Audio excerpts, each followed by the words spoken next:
প্রিয় শিক্ষার্থী, বাংলা গ্রামারের আলোচ্য বিষয় শিক্ষার্থীদের একটা দীর্ঘদিনের প্রবলেম।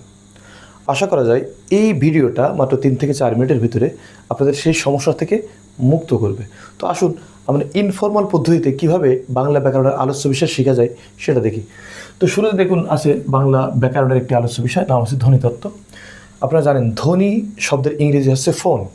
তো এই জন্য এর আরেক নাম হচ্ছে ফোনোলজি। আপনারা যদি নাও বুঝতে পারেন তাহলে আমরা যে ফোন ব্যবহার করি, এই ফোন থেকে ধ্বনি আসে যেটা আমরা শুনতে পাই।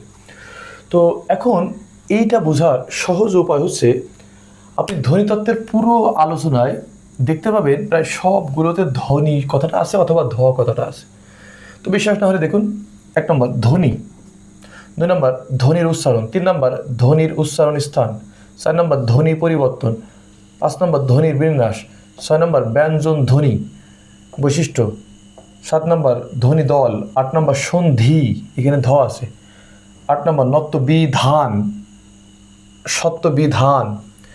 এরপর দেখেন দুটো আছে 9 আর 10, এখানে আছে বাকযন্ত্র আর বর্ণমালা। তো আপনারা হয়তো ভাবছেন এটা আবার ধ্বনিতত্ত্বের সাথে কীভাবে সম্পৃক্ত। দেখেন বাকযন্ত্র মানে হচ্ছে কথা বলা যে যন্ত্র, আমাদের দেহে কথা বলা যে যন্ত্র সেটা বলে বাকযন্ত্র। আর এই কথা তো পরের ব্যাপার, এই ধ্বনি যদি উচ্চারণ না হতো তাহলে কথাবার্তা কিছুই আসতো না। তো এই জন্য ধ্বনিতত্ত্ব এখানে দেওয়া হয়েছে, অর্থাৎ বাকযন্ত্র ধ্বনিতত্ত্বের ভিতরে আলোচনা করা হয়েছে। এবং আরও একটা বিষয় আপনারা জানেন, এই বাকযন্ত্র দিয়ে যে ধ্বনি উচ্চারিত হয় তার লিখিত যে মালা বা লিখিত যে রূপ তাকে বর্ণ বলে, আর এই জন্য বর্ণমালা এখানে আলোচনা করা হয়েছে। তার মানে ধ্বনিতত্ত্বে প্রায় 10টার মতো আলোচ্য বিষয় আছে, সেখানে 2টা বাদে সবগুলোতে ধ আছে, আর যে 2টা নেই সেটা ধ্বনির সাথে রিলেটেড। যেমন বাকযন্ত্র ধ্বনি উচ্চারণের জন্য প্রয়োজন। এই দেখেন আমার এই দিকে খেয়াল করুন, আমার বাকযন্ত্র যখন ধ্বনি উচ্চারণ হয় তখন এটা নড়াচড়া করে। তো একইভাবে এই ধ্বনি যেটা উচ্চারিত হয় সেটা লিখিত যে রূপ সেটা হচ্ছে বর্ণ বা বর্ণমালা। আপনারা দেখুন অর্থতত্ত্ব প্রায় একই অবস্থা। দেখেন সবগুলো কথায় অর্থ আছে, বিপরীতার্থক এখানে অর্থ আছে। দেখুন প্রতিশব্দ জোড়া শব্দ এর মানে হচ্ছে সমার্থক শব্দ, এটা অর্থ আছে। বাগধারা, এটা তো সরাসরি অর্থ নেই, কিন্তু বাগধারা করতে গেলে আপনাকে আগে অর্থ করে নিতে হয়।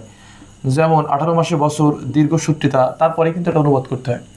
বাট বর্গতে গিয়ে আপনাকে এটা মনে রাখতে হবে, বর্গর কোনো বুদ্ধি নাই। তার মানে অর্থতত্ত্ব সবগুলোতে অর্থকথাটা আছে। এরপর দেখেন বাক্যতত্ত্ব বা পদক্রম কাকে বলে? একটার পর একটা পদ সাজানো। যেমন আমি বাড়ি যাই, প্রত্যেকটা আলাদা আলাদা পদ কিন্তু একসাথে সাজানোর ফলে এটা একটা বাক্য হয়েছে। ফলে বাক্যতত্ত্ব এবং পদক্রম সেম কথা। তো এখানে দেখেন আপনার সবগুলোতে বাক্য কথাটা থাকবে। পরে আমি পড়ছিও না, আপনারা পড়ে নিন, বাক্য আছে। বাট এক জায়গায় বাস্য কিন্তু বাক্য নাই, কিন্তু এটা বাক্যই। বাস্য মানে বক্তব্য, একটা মোটামুটি কয়েকটা ওয়ার্ড না হলে একটা বাস্য হওয়ার কথা না। তো বাক্যের মতোই শুনতে বাস্য। বিরাম চিহ্ন কি? আপনি যদি বাক্য লিখতে চান, বলতে চান, তাহলে সেক্ষেত্রে থামার জায়গা, বিশেষ করে লেখার ক্ষেত্রে আপনি যদি বিরাম চিহ্ন না ব্যবহার করেন আপনি কোনোভাবে বুঝতে পারবেন না যে আপনি কি বলছেন কি না বলছেন, কোনটা নিব কোনটা নিব না। ফলে বিরাম চিহ্ন বাক্যের সৌন্দর্য বর্ধন করে বাক্যের অলংকার হিসেবে ব্যবহৃত হয়।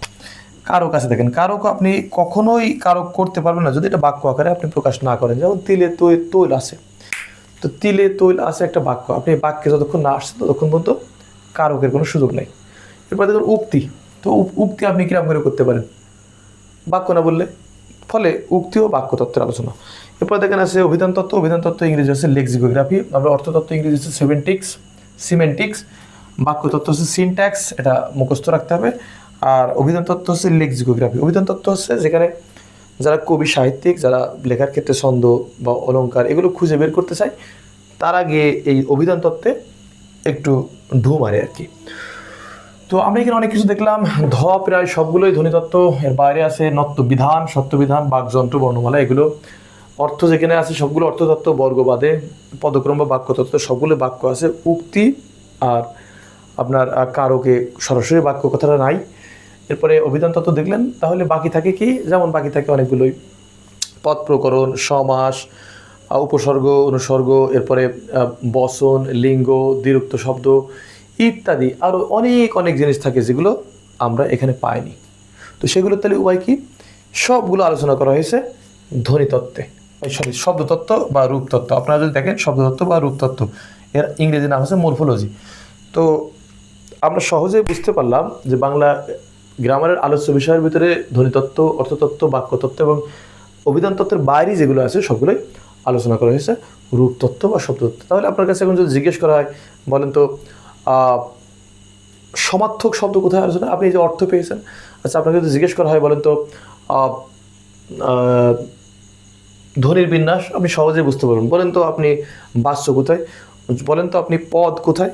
তো আশা করা যায় এই ছোট্ট ভিডিওটা আপনাদের জন্য অত্যন্ত কার্যকরী হবে। ধন্যবাদ সবাই।